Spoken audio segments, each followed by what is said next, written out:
Obrigado pela tecnologia, pela possibilidade de estarmos juntos com tantas pessoas participando desse momento especial. Que a tua mão esteja conosco, que nós possamos conversar sobre aquilo que é relevante, especialmente para o teu reino, no nome de Jesus. Amém. Muito bem, gente. Olha, nós somos da Igreja Anglicana no Brasil. Se vocês não sabem, se alguém aqui não conhece, nós somos da Igreja Anglicana no Brasil, província da Igreja Anglicana no Brasil, com 3 dioceses, uma em João Pessoa, uma em Recife, a sua fundadora, e uma em Vitória, Santo Antão, no interior de Pernambuco. Então, nós somos essa igreja. E a Declaração de Jerusalém, GAFCON, tem tudo a ver com a nossa igreja. Deixa eu, antes de tudo, dizer o que é GAFCON. GAFCON foi uma conferência que aconteceu em 1998, em 2008, em Jerusalém, reunindo quase 2.000 pessoas, com bispos, pastores e pastoras e líderes leigos de todo o mundo, representando a maioria esmagadora das províncias da comunhão anglicana. E por que nós nos reunimos lá? Eu estava lá com a delegação aqui da Diocese de Recife, da Igreja Anglicana Diocese de Recife, junto com o bispo Robson Cavalcante, na época, e os pastores Márcio Meira, eu, Maurício Coelho, Marcos Trupp, Fred Souto e mais algumas pessoas. Ali, nós nos reunimos ali porque houve um movimento na década começando especialmente na nossa igreja, começando a influenciar muito a partir da década de 80. Década de 80, nos Estados Unidos e em alguns outros lugares, houve um movimento onde levava... Esse movimento começou muito antes. Começou com o que a gente chama de Enlightenment, com um iluminismo teológico que chegou na década de 60 na igreja no Brasil, começou a influenciar a igreja anglicana no Brasil, que era uma igreja totalmente missionária, evangélica, mas que sofreu muita influência desse movimento, o movimento da teologia liberal. Alguns foram estudar nos Estados Unidos e voltaram já influenciados por essa teologia, e aqui também influenciaram outros e vieram também bispos e pastores dos Estados Unidos e de alguns países da Europa. E esse movimento foi se espalhando na igreja. Mas no mundo, muito mais rapidamente, foi se espalhando na década de 80 com o bispo Spong, em Nova York, Newark. E esse bispo, ele era um bispo anglicano, lá, episcopal nos Estados Unidos, que começou a questionar os pilares da teologia anglicana, teologia bíblica não anglicana. E nisso o movimento começou a se expandir com enraizamentos por diferentes províncias no mundo. O que aconteceu? Que houve um movimento um contramovimento de reação a esse movimento liberal. Quando isso aconteceu, eu digo a gente porque nós fazíamos parte da Diocese de Recife, que era a diocese na Igreja do Brasil, que era de formação evangelical e carismática, ou seja, de teologia ortodoxa, bíblica e carismática. Éramos do movimento evangélico anglicano muito expandido no mundo todo. Fazemos parte da Aliança Evangélica Anglicana no mundo todo, um movimento muito amplo e muito forte, na Austrália, na Inglaterra, nos Estados Unidos, em diferentes países, no Chile, na América do Sul e outros países. E esse movimento começou a crescer, mas também o movimento liberal crescia. Nesse período, a nossa igreja, a Igreja Anglicana, a Igreja Episcopal Anglicana no Brasil, na época, fazíamos parte, aderiu ao movimento liberal com muita força. E nós ficamos aqui em Recife com uma resistência, vamos dizer assim. O que aconteceu foi que, em cerca de 2004, 2005, não houve mais condições de nós continuarmos dentro da Igreja Episcopal por conta exatamente do movimento liberal, que se expandia muito. O movimento liberal, que eu digo, é o questionamento da Sagrada Escritura, acima de tudo, o questionamento da Sagrada Escritura, e com uma teologia humanista muito presente dentro do movimento liberal. O que aconteceu foi que nós passamos a ser uma diocese aqui no Nordeste, com algumas igrejas no Sul-Sudeste, e estávamos sem uma província. Todo anglicano ele precisa de uma província. Uma diocese anglicana sem uma província, como eu coloquei no artigo, é como um bebê forçado a cortar o cordão umbilical no ventre da sua mãe. Então, nós não tínhamos uma província.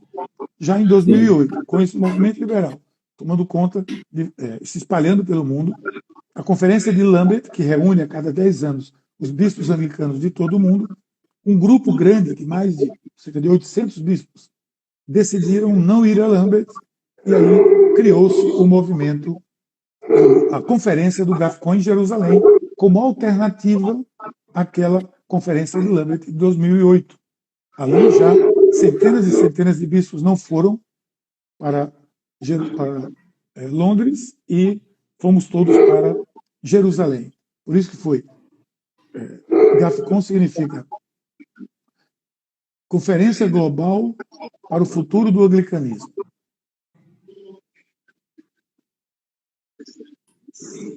Mas lá mesmo tornou-se um movimento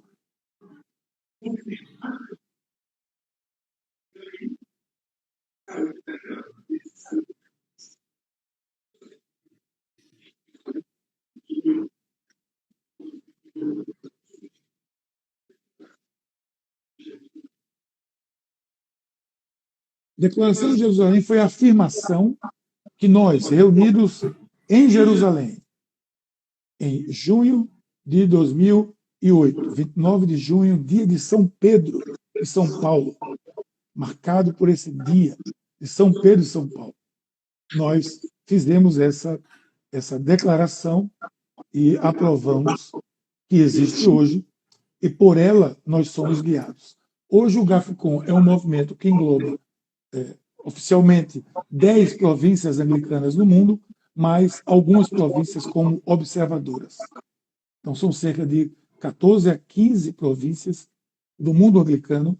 Essas 15 ou 14 províncias significam mais de 80% ou 70% a 80% de toda a comunhão anglicana, que são mais de 90 milhões de anglicanos no mundo todo.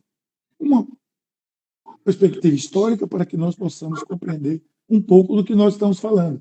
O que nós vamos falar aqui hoje tem a ver com essa declaração que foi feita em 2008 como reação e afirmação ortodoxa, bíblica, daquilo que é a nossa fé, a fé anglicana.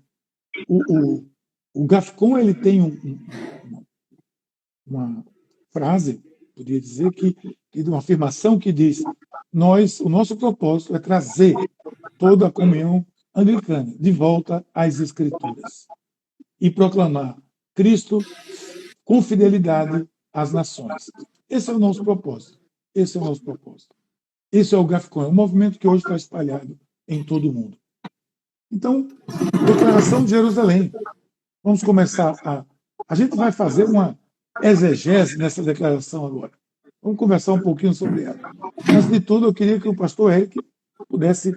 Eu tomei muito tempo, fiz essa revisão histórica, porque quando isso aconteceu, o reverendo Eric estava no berço ainda, um pai muito novo, muito novinho ele não estava ainda convivendo com isso, né, pastor? Então, dê as suas primeiras considerações para a gente seguir adiante como a gente segue, como Deus quiser aqui. Massa, gente. Paz de Deus.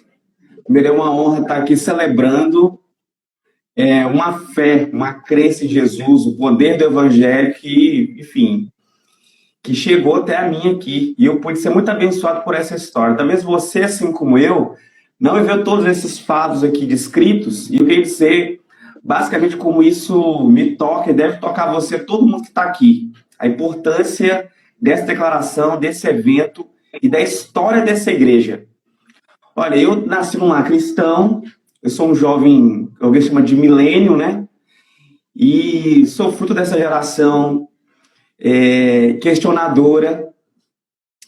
e que nasce num ambiente que a gente pode chamar de uma cultura afetivista, não é isso? E que valida as coisas pelo que sente, e há uma certa indignação com o status quo e tudo. Certa vez, uma crise teológica me bateu e eu percebi que eu a vez passada toda a infância, adolescência e juventude na igreja, mas eu tinha perguntas que me geravam crises. E aí eu fui procurar uma fé madura que me desse suporte para viver nesse tempo tão difícil, tão caótico. E eu ouvi falar da história dessa igreja que hoje eu faço parte. Por sua firmeza doutrinal e sua história de luta pela preservação do Evangelho de Jesus. Então, assim, esse documento, ele é um símbolo, é um marco da fé cristã evangélica, não só para os anglicanos, mas para todos, porque, pensa bem, em 2008, se reuniu talvez um dos maiores encontros do anglicanismo global na sua história.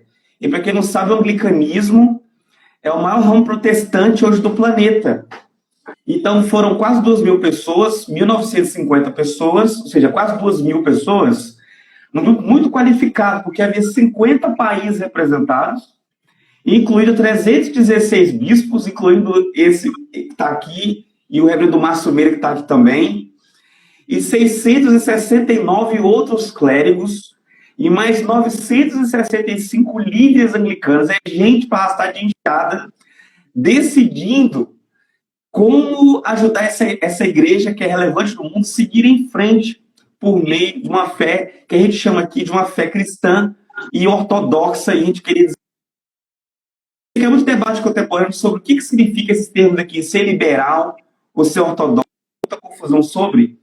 E quer dizer o seguinte, nós somos um lugar de fala aqui privilegiado, porque a história dessa igreja aqui, que é uma igreja muito grande, tem movimentos dentro dessa igreja que vão alocando esses tipos.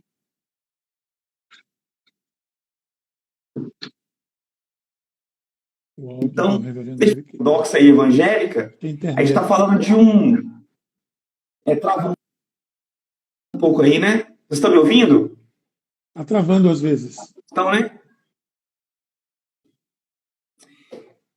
Então, esses 14 artigos de fé, eles são direções de Deus para nós, são formas com que a igreja tem entendido como ela deve caminhar, tá bom? Sobre a Sagrada Escritura, primordialmente, e ortodoxia para nós é isso, é uma postura diante do Evangelho, diante da Bíblia, e daí decorre os outros artigos, que é sobre como nós nos portamos diante do mundo, a nossa sexualidade, enfim, esse é um marco protestante cristão importantíssimo para a Igreja de Jesus na Terra, não só para nós, como diocese aqui, Igreja Província do Brasil, tá bom? Também essa é a importância. Isso foi um alento para mim, como jovem no mundo, isso demarca como eu me porto diante de posturas políticas, sociais, como eu leio a Bíblia, e isso revigorou minha fé. Acho que o resultado mais prático desse tipo de postura que a gente vai ler aqui é uma fé viva, é uma igreja que cresce, é uma igreja que avança, enquanto nós conhecemos de perto o que a teologia liberal faz.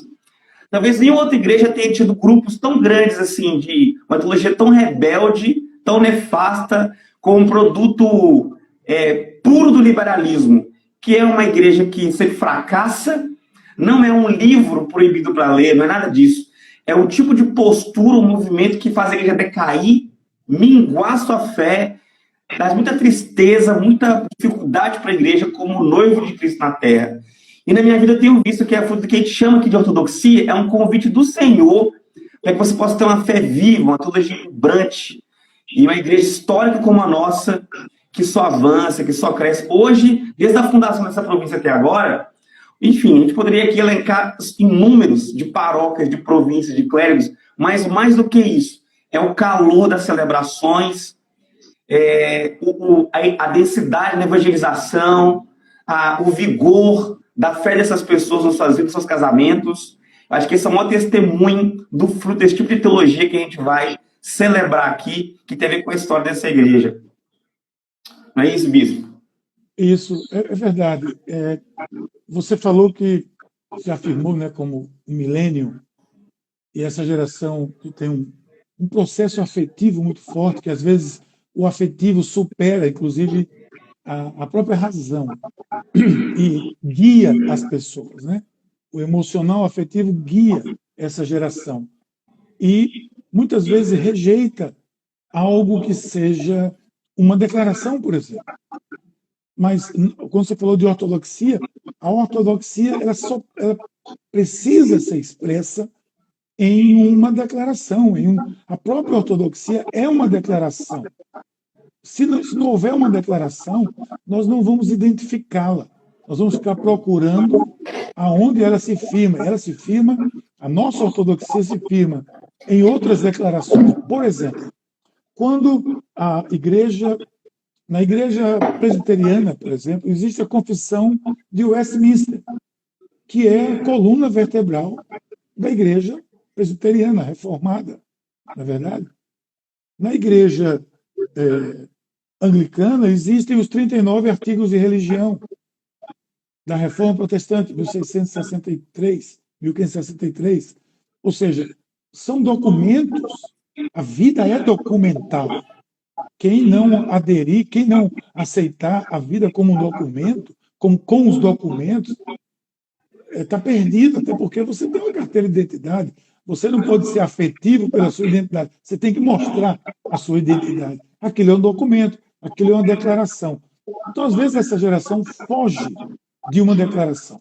A igreja desse tempo, desse movimento liberal, vamos dizer assim, ela foge de uma declaração.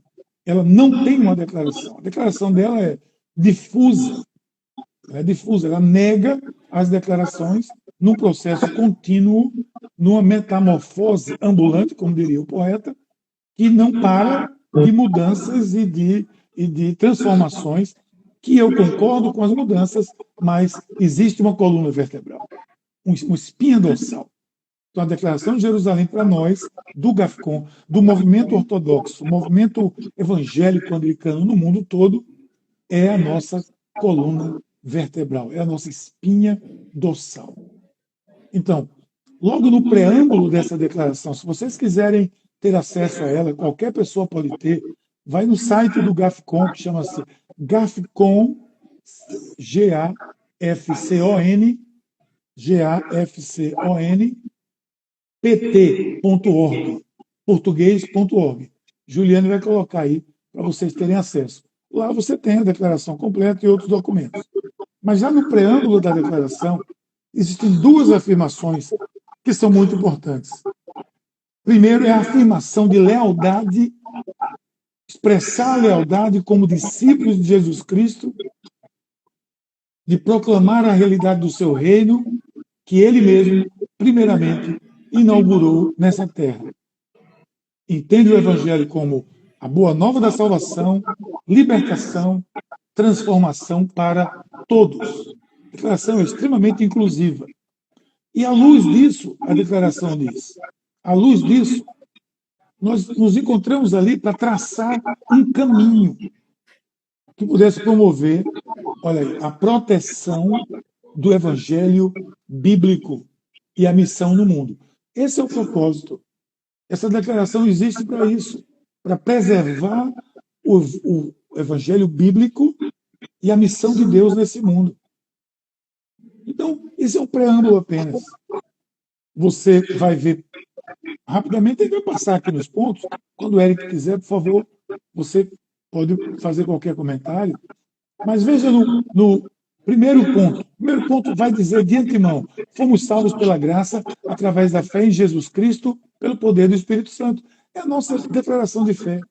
Nós fomos salvos pela graça, pelo poder do Espírito Santo, pela fé, através da graça. Ou seja, isso é o marco protestante da Igreja Anglicana. É o marco da fé reformada anglicana. Nossa fé é uma fé reformada.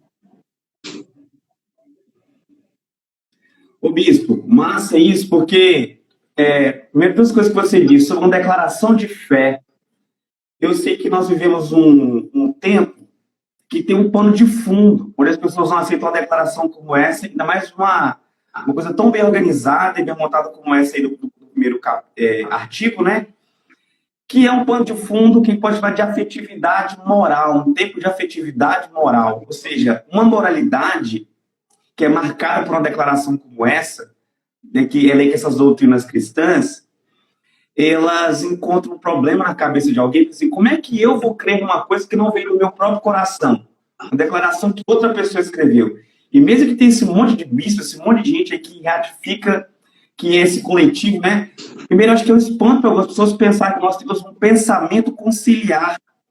Por exemplo, eu penso como a minha igreja pensa.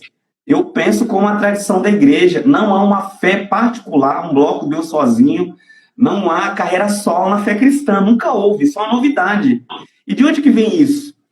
Eu desconfio que, assim, depois do século XIX, com certas crises com o iluminismo, que era muito racionalista, as pessoas eram como fábricas e tal, essa coisa toda da revolução industrial também, tecnocientífica, há uma ressaca do iluminismo que a gente chama de romantismo na literatura, uma desconfiança com a ciência. Por exemplo, a Mary Shelley escreve aquele livro sobre o Frankenstein, que é alguém que tem medo do futuro. O que é o futuro para o jovem moderno, né? Uma pessoa retalhada, marcada por um cientista maluco e tal. Então, uma grande paixão tórrida é que me torna autêntico. Aí vem a psicologia contemporânea como ciência, a terapia, que diz para as pessoas que estar bem é que é ser gente de verdade, é ser autêntico. Então tem que vir das minhas paixões, do meu coração, da minha forma de ver o mundo. E então virou uma verdadeira religião que pavimenta o chão desse solo nosso contemporâneo, né? De uma autenticidade emocional, afetiva. Por isso que as empresas vendem tanto uma experiência e não só uma verdade. Para vender o carro, ninguém fala mais sobre o carro. Fala como se sentir livre, bem autônomo dentro de um carro. Só que na fé cristã há uma proposta muito maior, que não é só de um sentimento, um afeto religioso, um estar bem. É estar seguro em Deus, na verdade. E aí, então, há um resgate do primeiro ponto aí, que é do Evangelho. A igreja é guiada, essa declaração é guiada pelo Evangelho. Então, resgatar a primazia do Evangelho. Todo sermão cristão está lá contido no Evangelho, né? É a grande pregação que move a igreja. Essa é a grande mensagem.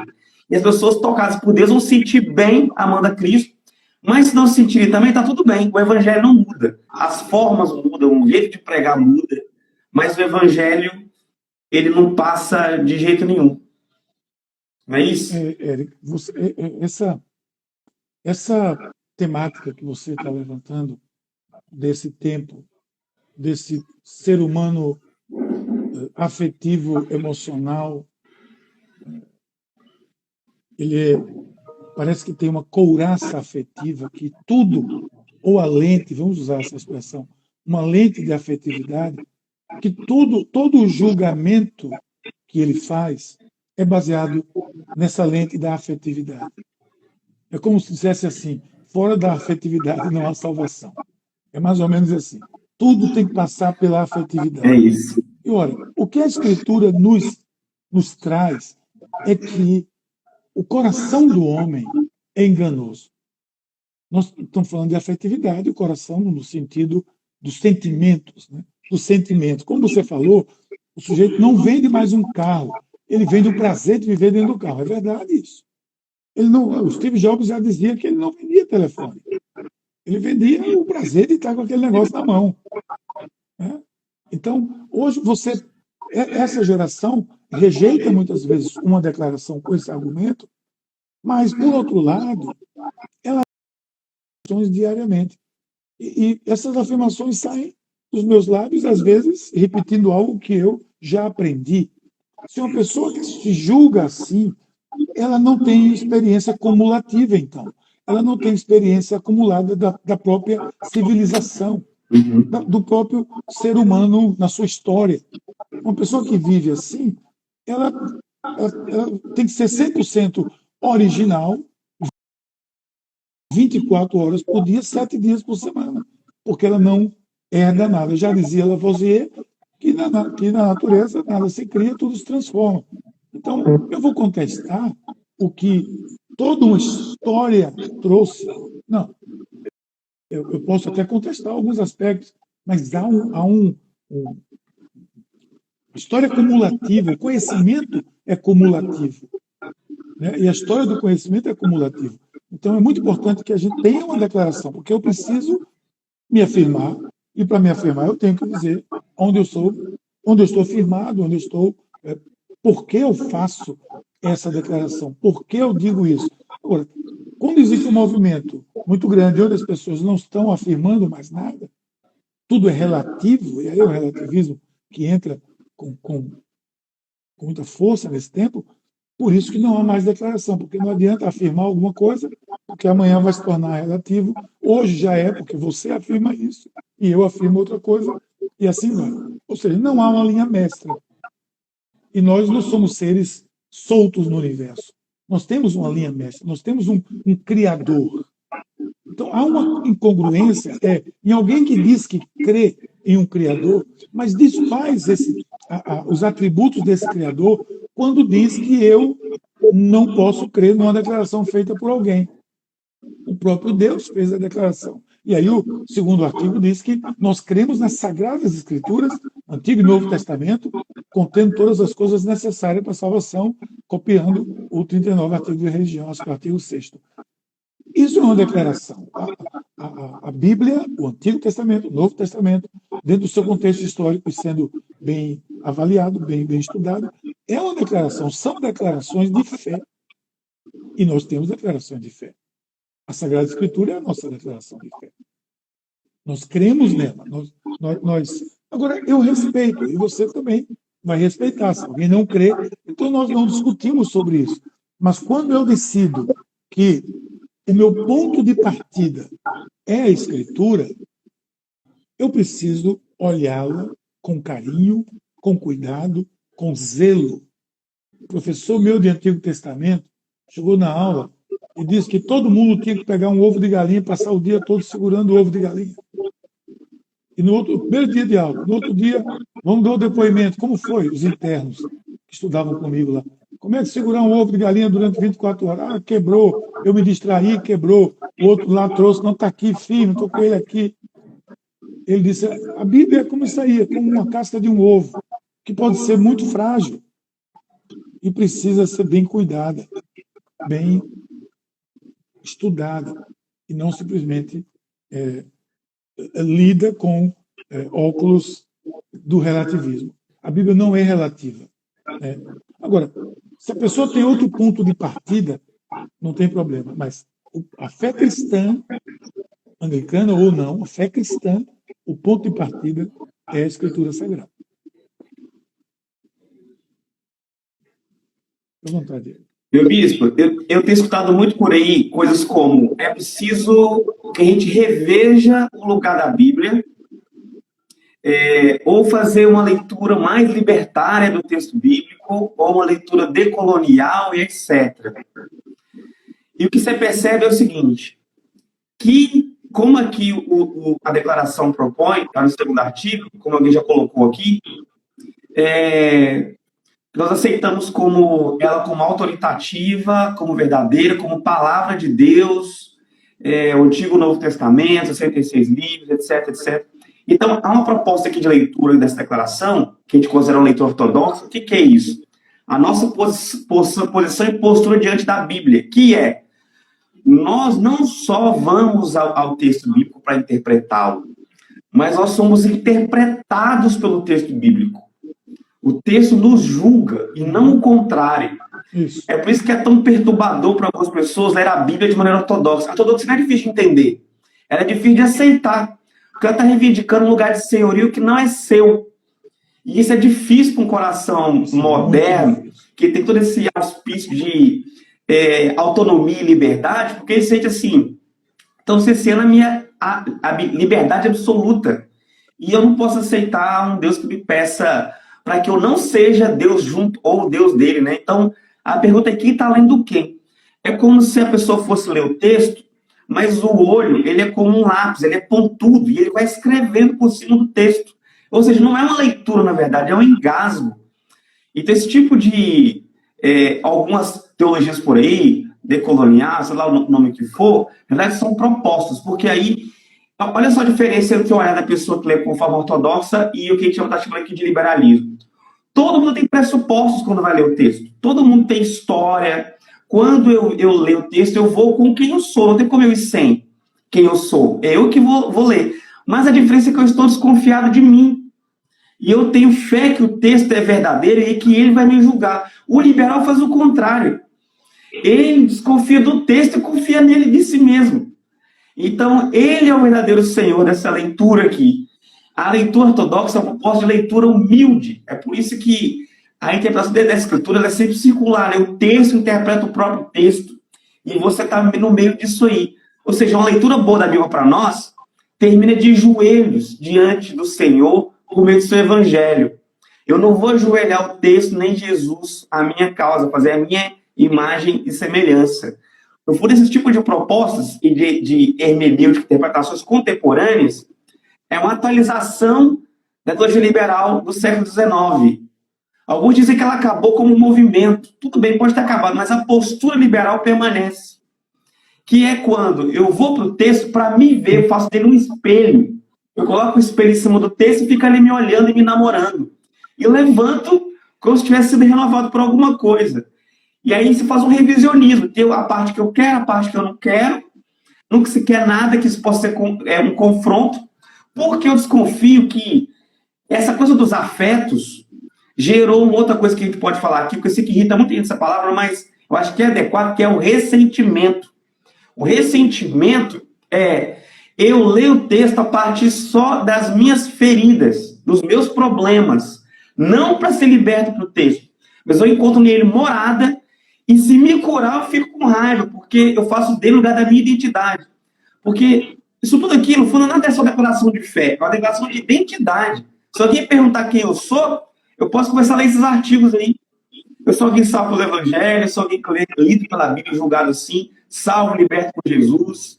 Né? Agora, uma identidade que é a partir das suas... Quem é você? Alguém que tomou uma pedrada na esquina. E aí você vai ler o texto a partir dessa perspectiva. Quem é Jesus? Jesus é alguém também que foi apedrejado. Está vendo como é que ele é igual a mim? Então eu transformo Jesus na minha imagem e semelhança. É recriar uma outra religião a partir de mim. A pergunta da leitura é: quem é o centro dessa leitura? Por consequência dessa religião. Se não for o Cristo, não nos interessa. É você. Não é isso? É a própria pessoa. Isso é contradição em cima de contradição. E veja bem, quando nós afirmamos que temos uma declaração, quando nós afirmamos que a nossa fé é ortodoxa, e que a gente tem um lugar de fala, eu vou usar essa expressão, que eu raramente uso, mas eu gosto de usar, quando eu uso mesmo. Que nós temos um lugar de fala. Sim, nós temos um lugar de fala aqui. Eu tenho, o reverendo Eric tem, porque nós estamos aqui como pastores. Eu sou bispo da Igreja de Jesus Cristo, que fui sagrado por 7 bispos de 3 continentes, que foram sagrados por mais tantos outros, que foram sagrados por mais tantos outros, que foram atrás.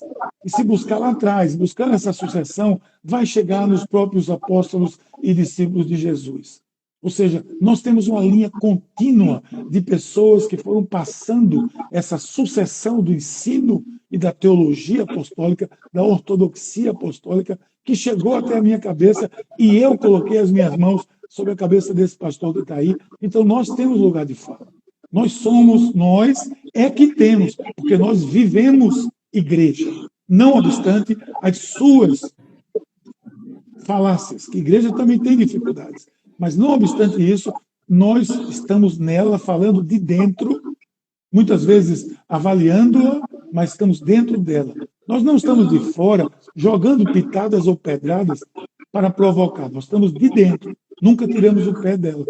E a Declaração de Jerusalém diz que nós, no artigo 3º, nós defendemos 4 concílios ecumênicos, foram os primeiros 4 concílios, com os credos históricos. Isso vai lá para trás, do ano 300, do ano 200 e pouco, de Nicéia, de Constantinopla, de Éfeso, da Calcedônia, de tudo isso que foram o fundamento da fé cristã. Nós somos os herdeiros dessa fé. A mesma fé, num contexto diferente. Por isso que nós costumamos dizer um novo tempo, o evangelho de sempre. Um novo tempo, mas o evangelho de sempre. Então, quem quiser, eu sei que tem pessoas que podem não gostar, mas eu também não posso deixar de dizer. Eu tenho meu lugar de fala. Eu estou aqui com autoridade que vem lá de trás. Para falar de dentro da Igreja de Jesus. Nós temos raiz, gente. A igreja tem raiz. A igreja não é um bloco, como disse Érica, aqui, não é um bloco do eu sozinho, não. A igreja é um movimento imenso, imenso.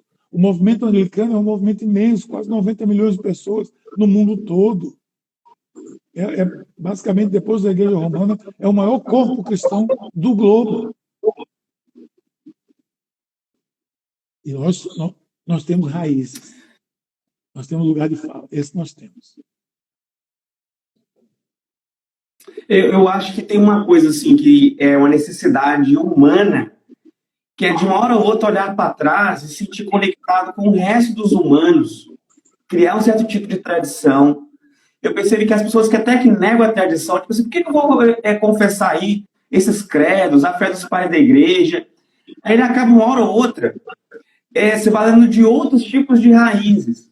Por exemplo, eu vejo gente que nasceu na fé cristã, vou dar um exemplo aqui, tá, gente? Não é pejorativo, mas é uma fim de ilustração. Ele está na igreja, ele quer uma fé nova, ele prefere a novidade que a fidelidade, e ele vai para a universidade e ele começa a militar nos movimentos de juventude. Logo, logo, ele percebe que nesses movimentos políticos tem tradição. Ele vai ter que ler livros e credos antigos e celebrar pessoas que já morreram. Aí ele começa a falar de ancestralidade, fala de mãe África, mas ele não respeita a avó. Ele vai puxar uma raiz lá longe, mas não respeita quem trouxe o evangelho até ele. No fundo é um problema, porque a necessidade de pertencimento, você percebe isso em todo canto, por exemplo. Quando vai se vender produto da televisão, aí fala, venha fazer parte da família do produto tal, da família Jequiti. Então, o pertencimento de família, uma família que tem uma história, todo mundo quer isso. É normal você ir hoje numa loja, está escrito assim, ó, desde, aí uma data antiga, quanto mais antiga parece que a loja é mais confiável, mais tradicional. Então, ele compra, assim, numa hamburgueria que parece ser antiga, bandas que são clássicas, fala de clássico. Mas quando fala da fé cristã, parece que quanto mais exótico, mais obscuro, mais novo, melhor. Isso, na verdade, é uma autossabotagem terrível, uma luta contra si mesmo. É uma vontade de não crer em alguma coisa. É um movimento mais psicológico do que intelectual, porque acho que que fuja das leis que são primordiais, assim, que dizendo que esse tipo de revisionismo afetivista é uma leitura da Bíblia que nega o centro da Bíblia, que Cristo é o Senhor. Então, é uma leitura que tende a apagar os textos, é um seletivismo, porque não quer rever tudo.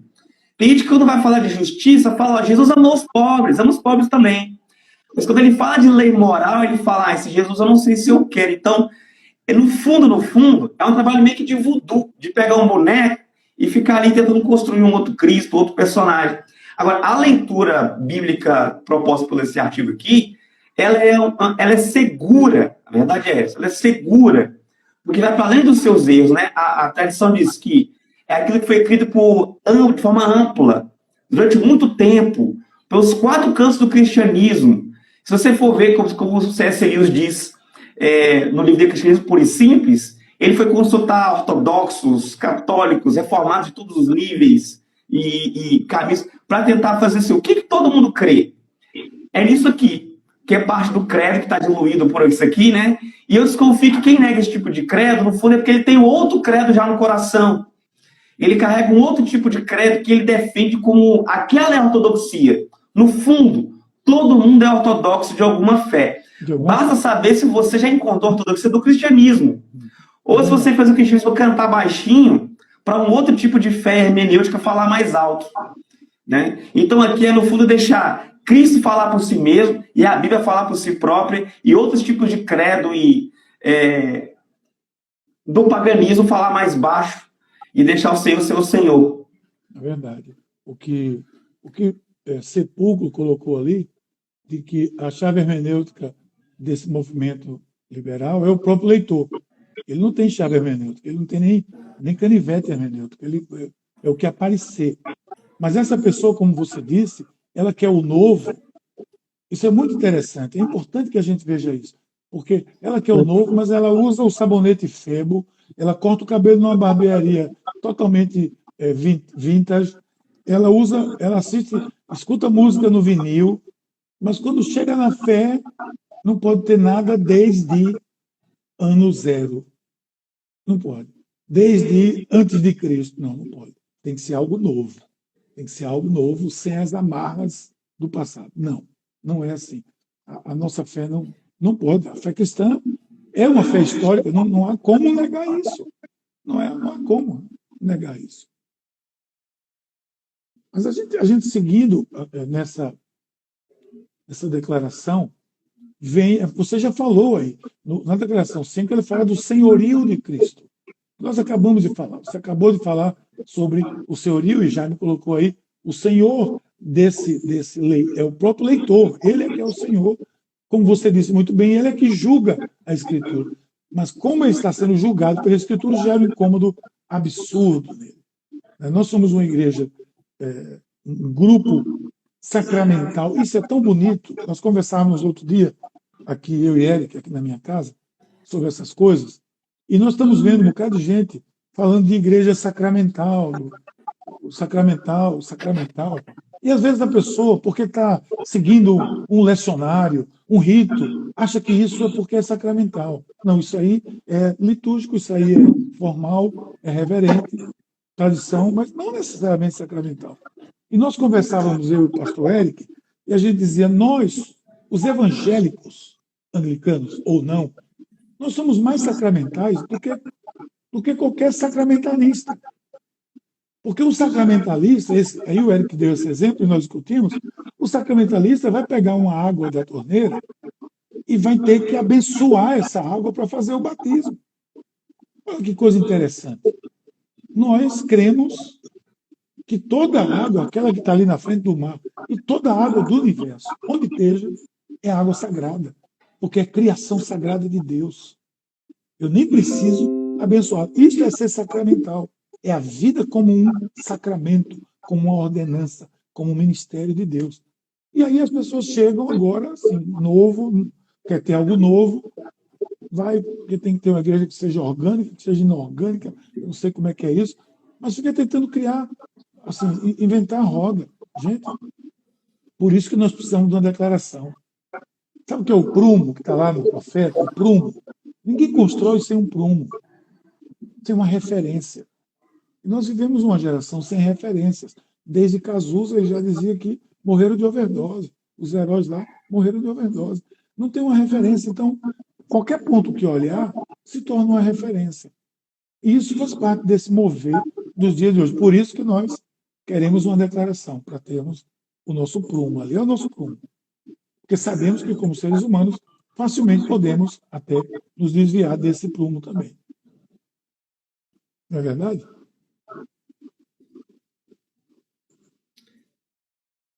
É isso, meu bispo.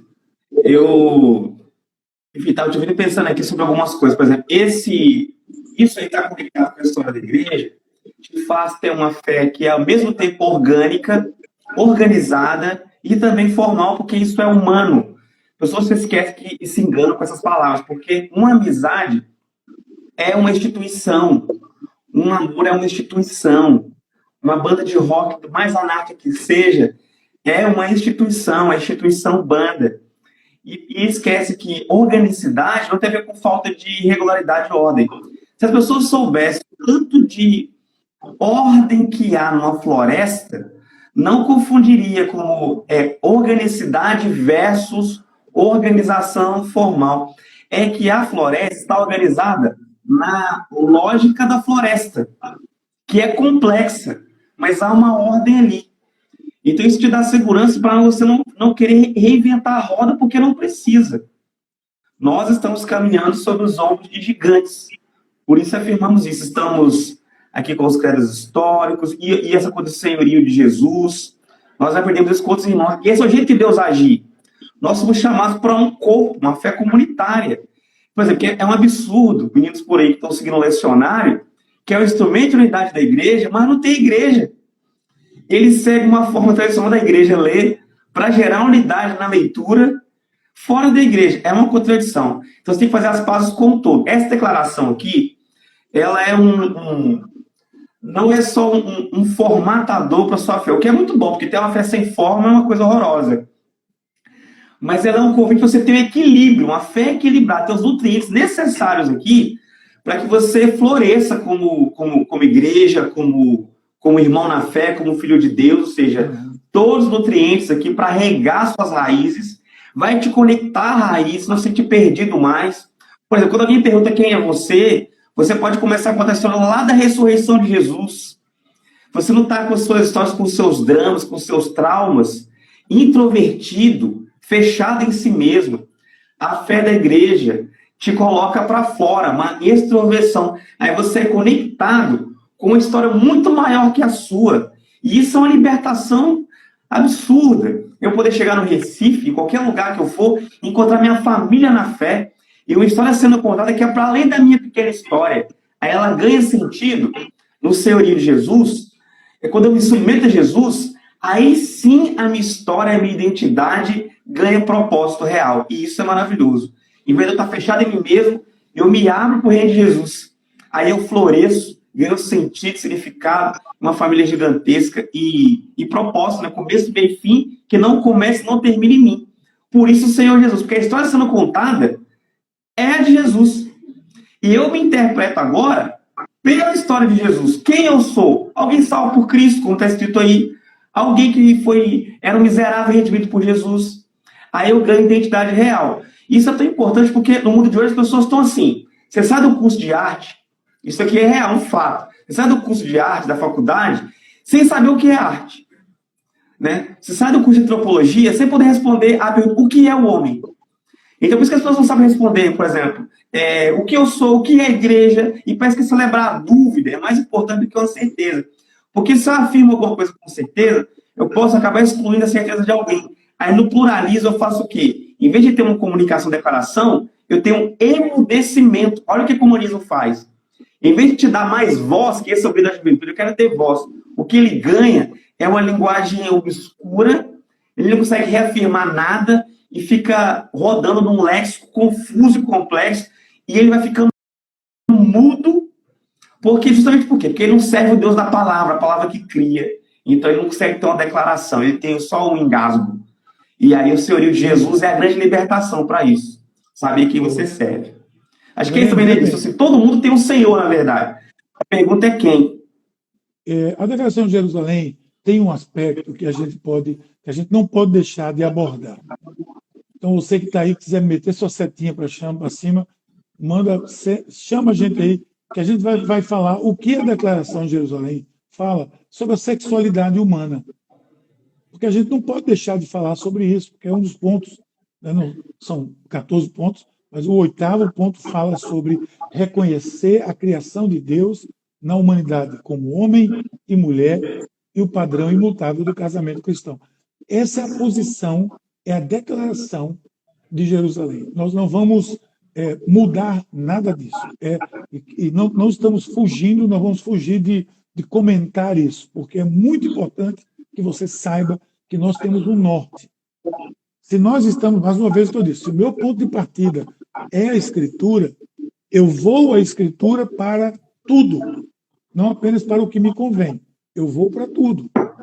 E a sexualidade humana está lá na Escritura também. Está sendo defendida como padrão de Deus no homem e na mulher. Criou Deus o homem e a mulher. O que vem além disso seja anátema, como disse Paulo. Agora, a igreja, ela chega junto, ela se aproxima das pessoas entendendo os seus dilemas.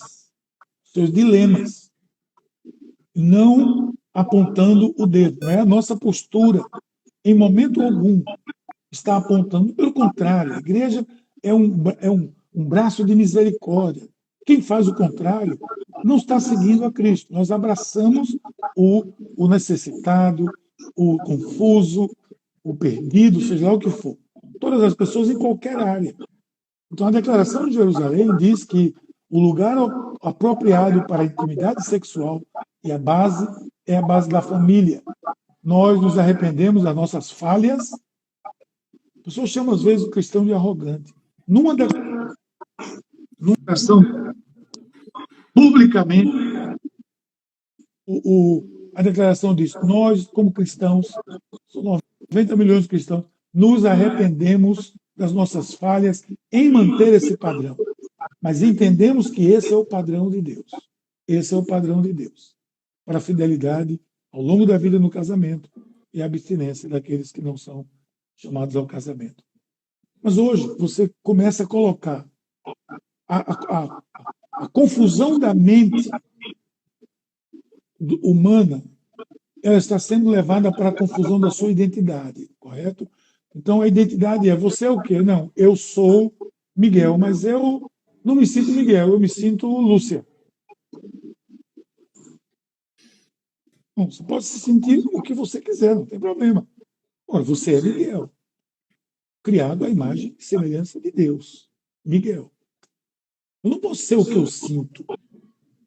Porque se eu vou querer ser o que eu sinto, nós vamos viver uma anarquia nesse mundo, em todas as áreas. Não, eu me sinto fulano, eu me sinto... Não.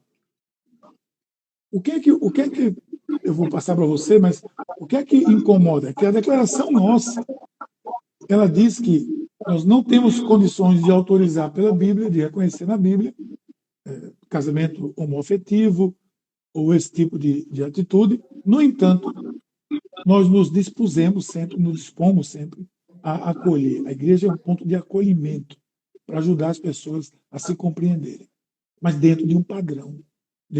Por quê? Porque o ponto de partida é a Escritura. Aí alguém vai dizer, mas é a Escritura que estava escrita lá atrás.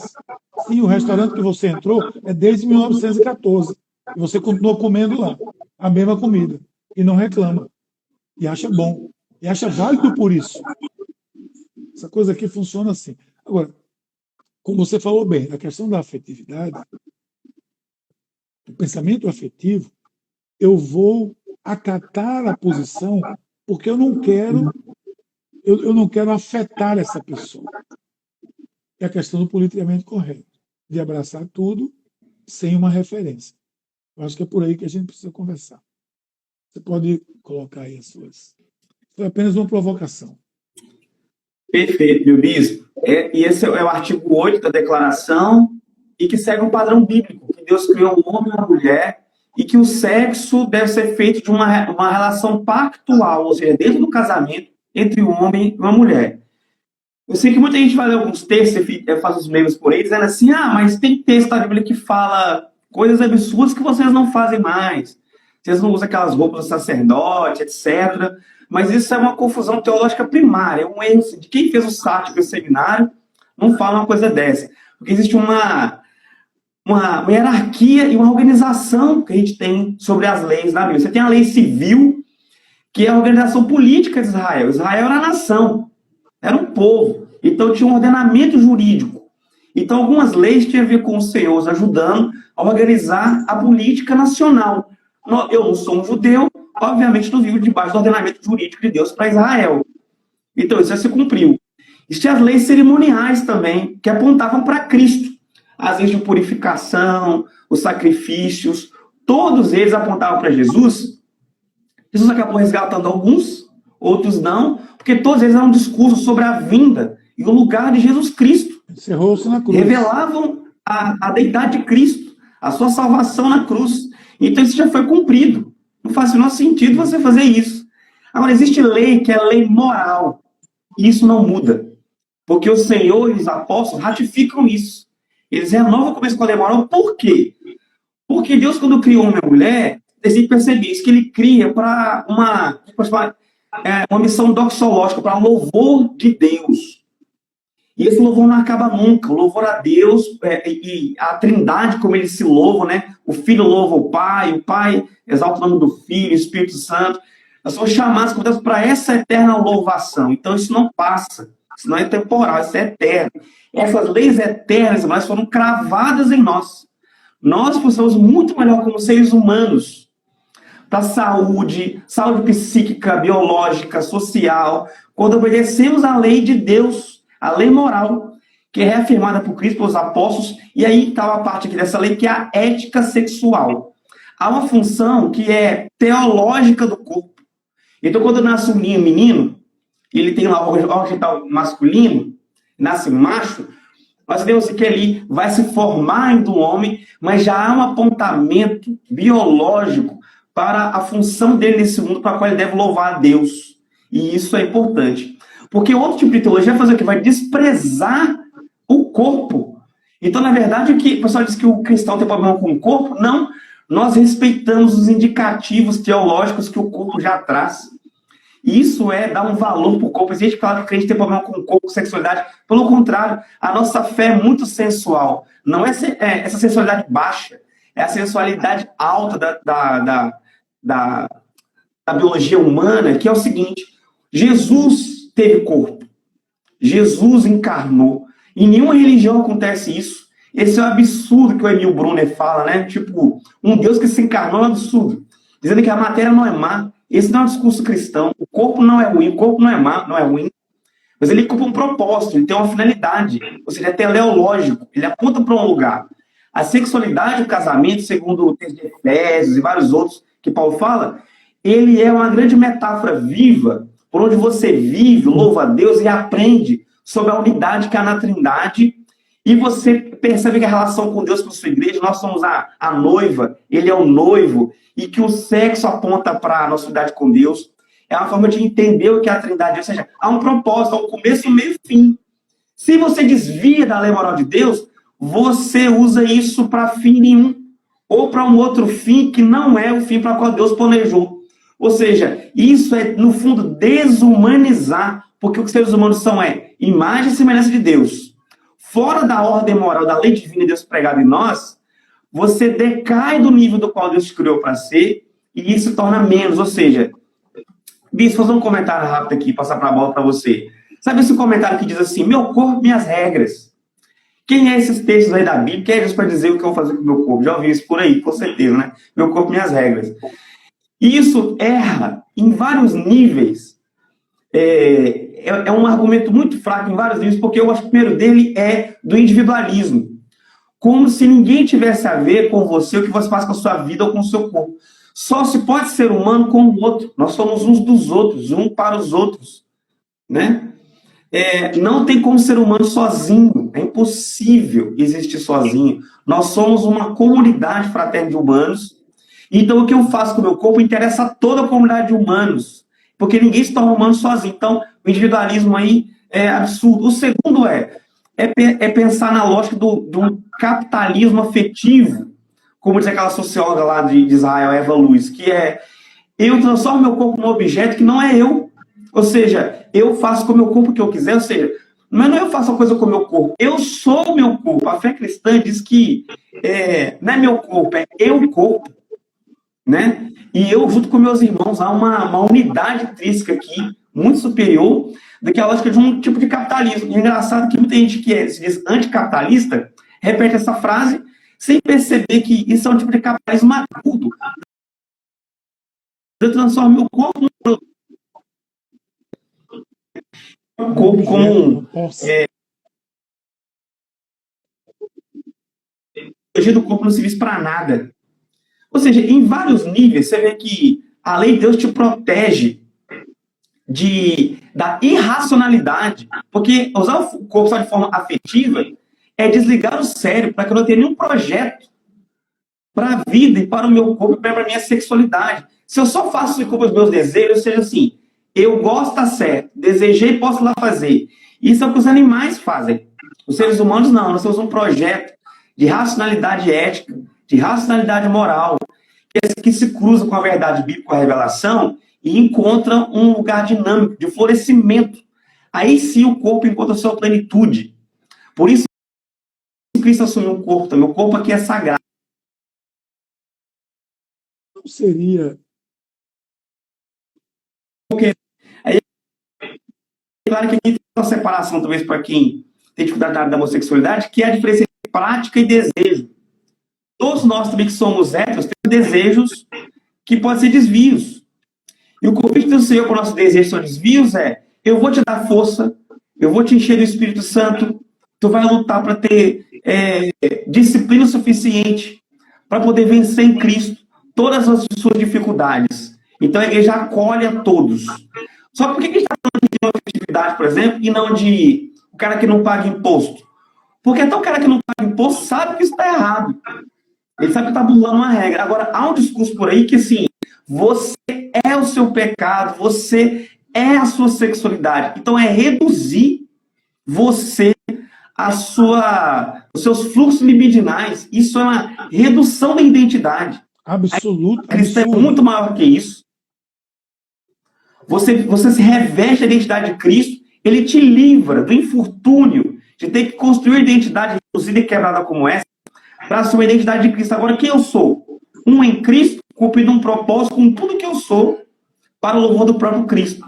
É uma exteriorização que me dá um sentido mais amplo, maior, mais cósmico, mais transcendental, mais bonito, mais florescido, mais interessante. É uma aventura muito maior que o casal vai desfrutar.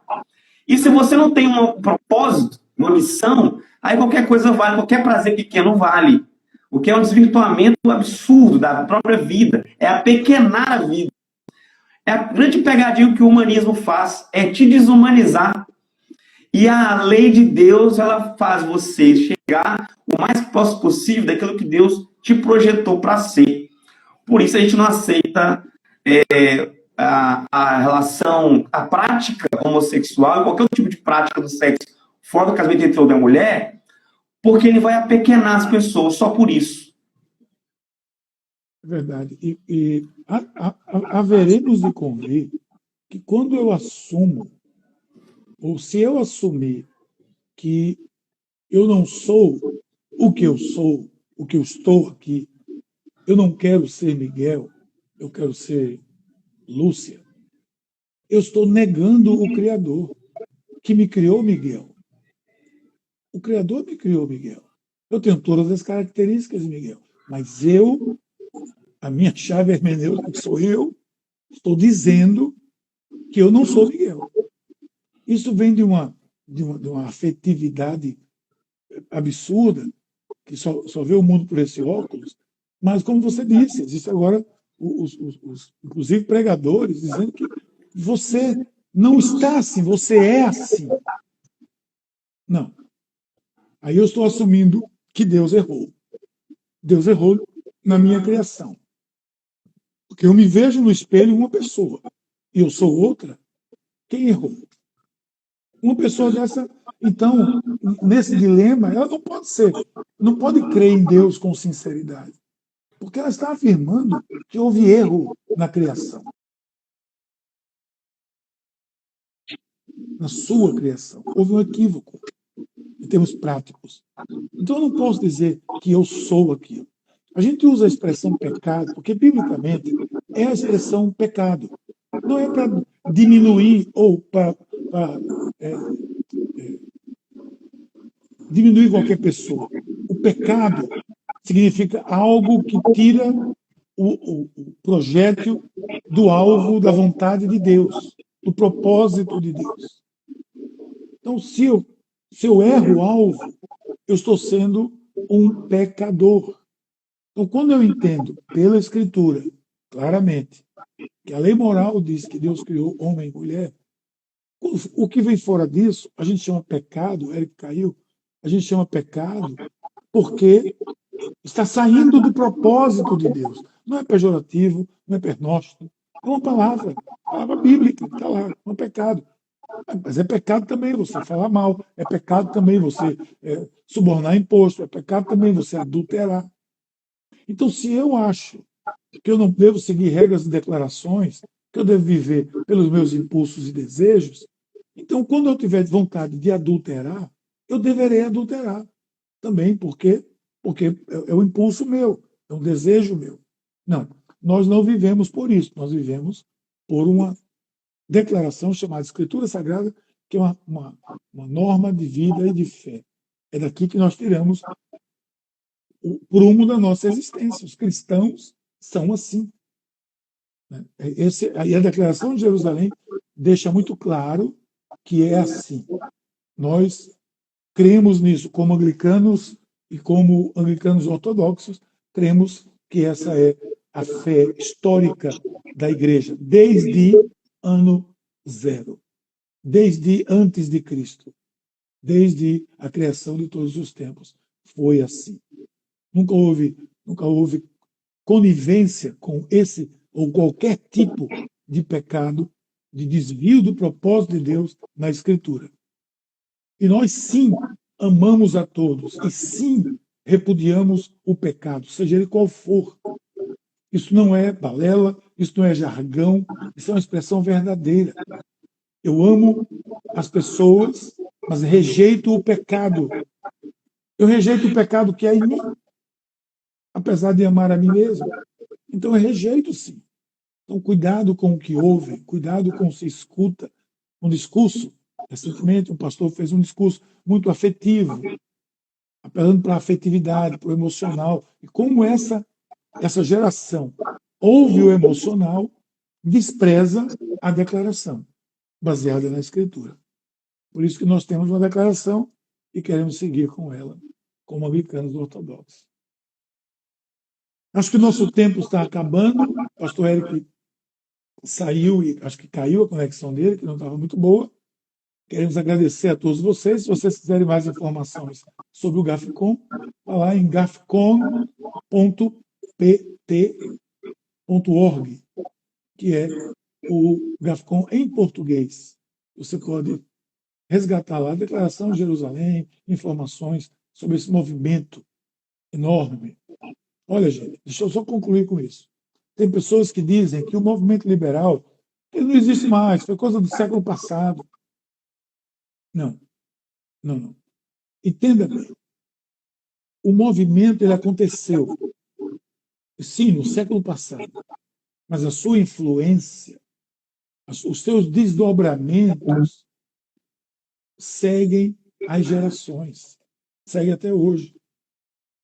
Se você é artista, você sabe que houve em 1920, 22, aliás, fevereiro de 22, um grande movimento em São Paulo chamado Semana de Arte Moderna. Oswald de Andrade, artistas revolucionaram a arte. Durante uma semana se falou sobre aquilo. Se discutiu novas maneiras de fazer arte. Chocou a muitos. Mas olha, a influência dessa Semana de Arte está até hoje na sociedade. Está até hoje nas artes. Quantos deles não são influenciados pela iniciativa da Semana de Arte Moderna? Mesma coisa. Sabe o que era? Eu pesquisei aqui. Ausência de formalismo, ruptura com o tradicionalismo, surrealismo, valorização da identidade da cultura brasileira, fusão de influências internas com elementos brasileiros, liberdade de expressão. Tudo isso foi em 1922. Faz tempo, mas está aí presente.